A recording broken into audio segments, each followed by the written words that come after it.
est en train de partager sur, de comprendre, mais le fait qu'il y ait un esprit fort qui est au contact de notre esprit faible. Mais qu'est-ce qui prend l'ascendance? C'est l'esprit fort sur le faible, il le transforme. C'est pour ça qu'on comprenait que quand deux individus marchent ensemble, mais à un moment, en marchant ensemble, on voit que les deux ont le même caractère.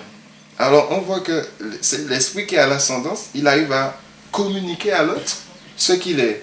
Alors plus forte raison, si nous-mêmes qui sommes en connexion avec le Créateur, qui est la force suprême, mais comment il ne peut pas nous changer? Toi, il y a un changement qui intervient.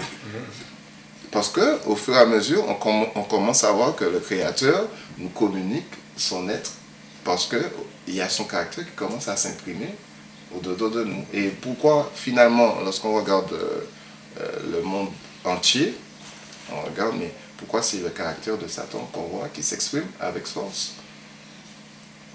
C'est parce que, voilà, il y a une connexion qui est établie entre Satan et l'esprit humain. Depuis le bas âge. Même pas depuis le bas âge, depuis même les parents. Oui, c'est ça.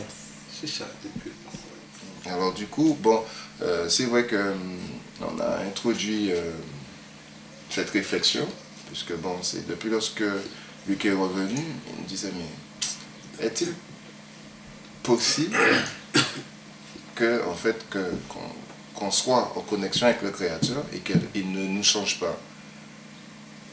Et qu'est-ce qui fait que, mais justement, qu'on voit justement que ce soit Satan qui est au travers des humains, et d'où la réflexion plus poussée, il disait, mais est-ce qu'il est plus facile, selon nous, d'être transformé à l'image de Satan que d'être transformé à l'image d'Élohim? Et en même temps, on est en train de se poser aussi la question, mais est-ce qu'il n'y a pas un prérequis? Parce que pour qu'on soit transformé à l'image d'Élohim, faudrait-il encore qu'on ait une portion en lui, en nous, qui l'appelle. Parce que finalement, en réfléchissant, on a réalisé que c'est le vieil homme en nous, le vieil homme qui se rattache à l'identité de Satan, qui appelle l'énergie de Satan et qui nous est communiqué, parce qu'on a pris l'exemple par rapport au portable. C'était une image. Les téléphones. Les téléphones, ouais. Mais on comprenait qu'il y a un émetteur qui envoie un signal aussi à une antenne, et l'antenne lui communique les informations. C'est qu'il y a une attraction entre les deux, qui fait qu'il y a communication. Et c'est là où on comprenait que davantage nous, esprit humain, mais on est là, étant le réceptacle de la pensée, mais c'est que nous faisons appel à une pensée, elle s'exprime au travers de nous. C'est ça.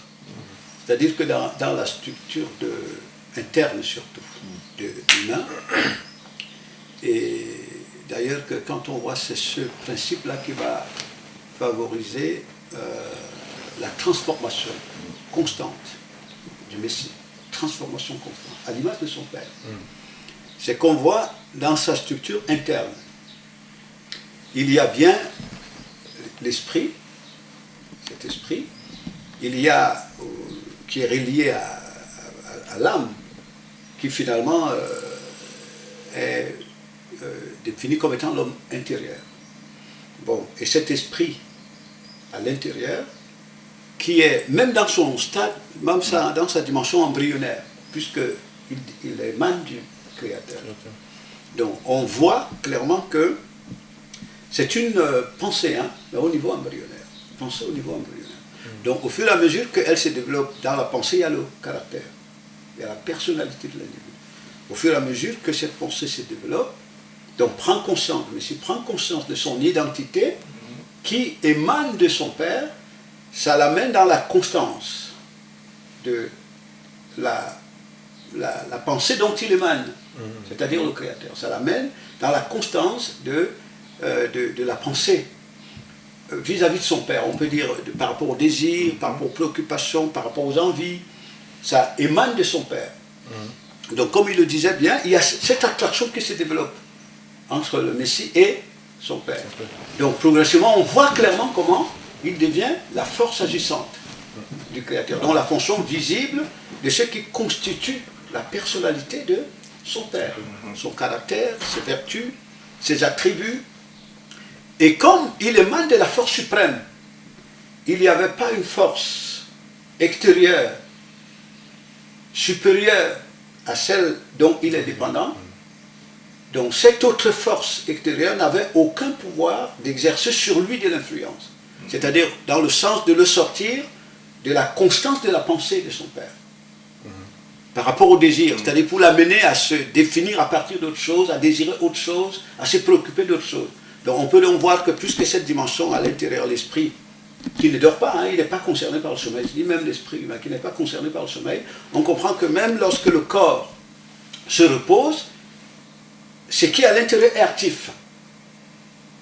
Vous voyez très bien. Donc, à l'intérieur est actif, donc, reçoit les pensées qui viennent du Créateur, reçoit le caractère du Créateur, reçoit l'identité du Créateur.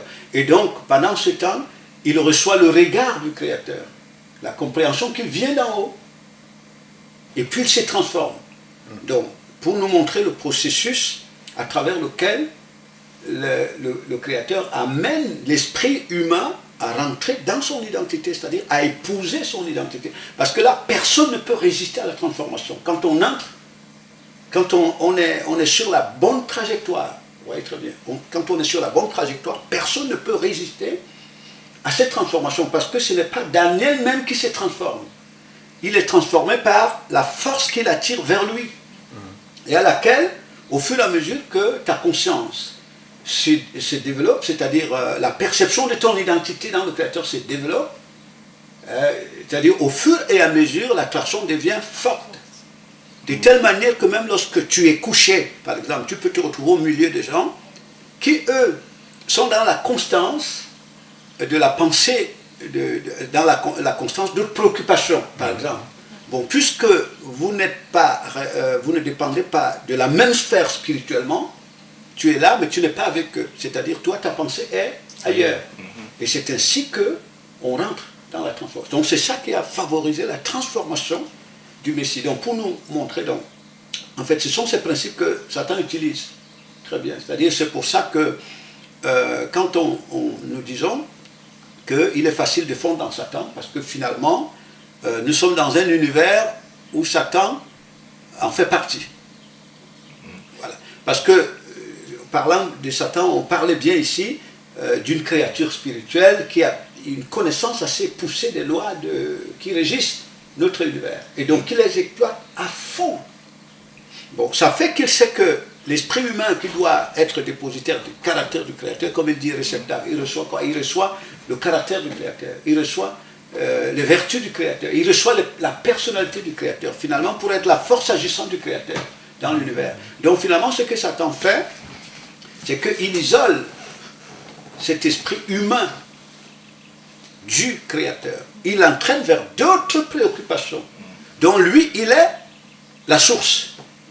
Vous voyez? C'est-à-dire que ces préoccupations, c'est lui qui les inspire. Donc ça fait que cet esprit rentre dans la constante des préoccupations qui n'ont plus rien à voir avec l'héritage que le Créateur a pour lui. Et comme c'est Satan qui est l'inspirateur de ces préoccupations, donc automatiquement, cet esprit humain va être dépositaire, naturellement, sans aucun effort, du caractère de Satan, de la personnalité de Satan, et il le manifeste. Donc c'est ainsi que, si nous rentrons dans l'expérience du quotidien, on n'apprend personne à haïr, on n'apprend personne à convoiter, on n'apprend personne à être jaloux. Et tout ce dont nous parlons là, ce sont des caractéristiques de Satan. Ça se fait naturellement. Voilà, on n'apprend personne à être méchant. En fait, nous épousons naturellement, nous voyons clairement combien naturellement l'humain rentre dans... il épouse cette personnalité et il la manifeste. Et des fois, on ne sait même pas comment. Bon, au point que, hier on en parlait là, au point que certains, on arrive même à défendre cette personnalité, où quelqu'un te dit, mais je suis ce que je suis. Tu ne peux pas me changer. Vous voyez très bien, je suis ce que je suis, tu ne m'acceptes pas comme je suis, tu laisses. Vous voyez? Donc, ce qui se réfère, par exemple, à la manière dont le Créateur s'est révélé à son peuple, il dit « Je suis ». C'est « Je suis » qui vous parle. Donc, on dit en lui, il n'y a pas d'homme de variation. Vous voyez donc, le Créateur, c'est lui qui est. Donc, finalement, Satan nous amène l'humain totalement à épouser sa personnalité, son identité. Donc, mais comme nous disons, de manière naturelle. Or, Satan, c'est une force moyenne par rapport au Créateur. On dit même c'est une force nulle. C'est-à-dire que c'est une créature. Satan n'a pas une dimension créatrice. Donc, mais qu'est-ce qui facilite ça? C'est simplement parce qu'il sait exploiter ces lois qui régissent l'univers.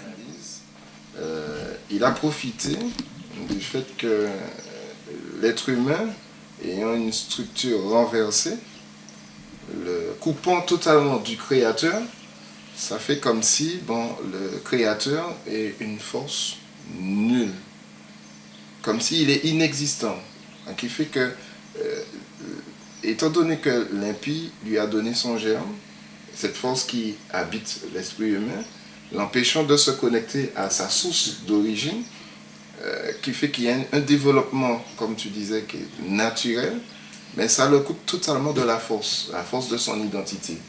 Et qui fait que, quand on parcourt le monde entier, on a l'impression qu'il n'y a pas de Dieu. C'est pour ça qu'à un moment, certains individus ont réussi à dire, mais Dieu n'existe pas. Parce que, pour qu'on puisse se rendre compte d'une force, mais il faut qu'elle ait un support. Voilà, il faut qu'elle ait un support pour s'exprimer. Et c'est ça qui est malheureux dans notre existence, c'est que Satan a réussi à isoler l'esprit humain du Créateur, lui faisant croire que c'est même impossible de vivre comme le Mashiach. Et c'est là où on comprend, comme il disait, il y a beaucoup d'anti-Mashiach qui peuplent notre univers parce que son travail a été d'amener l'humain à s'occuper que des choses qui fait partie de son environnement proche. Et par le biais de l'industrie, on voit que on a suscité des passions, des convoitises, mais pour occuper l'esprit humain, mais dans tout ce qui fait sa faiblesse. Alors que l'esprit humain est à ascendance, c'est ça que le Créateur lui donne, c'est par son lien, ascendance sur même ses esprits méchants. Et c'est Satan, comme il connaissait que l'homme avait juste l'ascendance sur on parle des créatures matérielles, mais n'ayant pas encore acquis l'ascendance sur ses esprits méchants, il est venu et il a trompé l'humain, l'amenant à courir après tout ce qui est en dehors de sa force, de comme on dit, de sa racine, voilà, sa racine identitaire. Alors, c'est là où on voit que, finalement,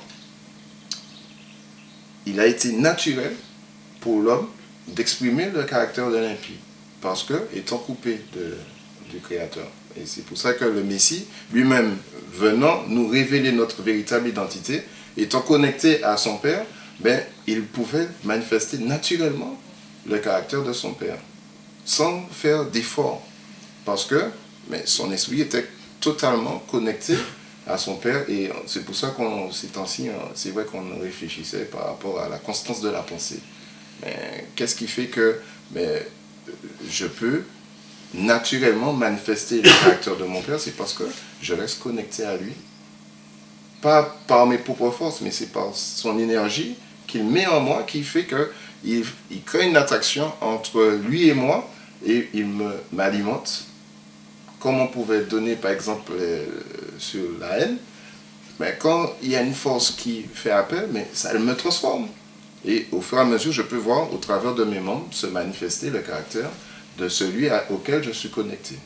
Et naturellement, sans faire d'effort, je vais exprimer l'amour, la joie, la paix, la sérénité, parce que c'est le caractère du Créateur.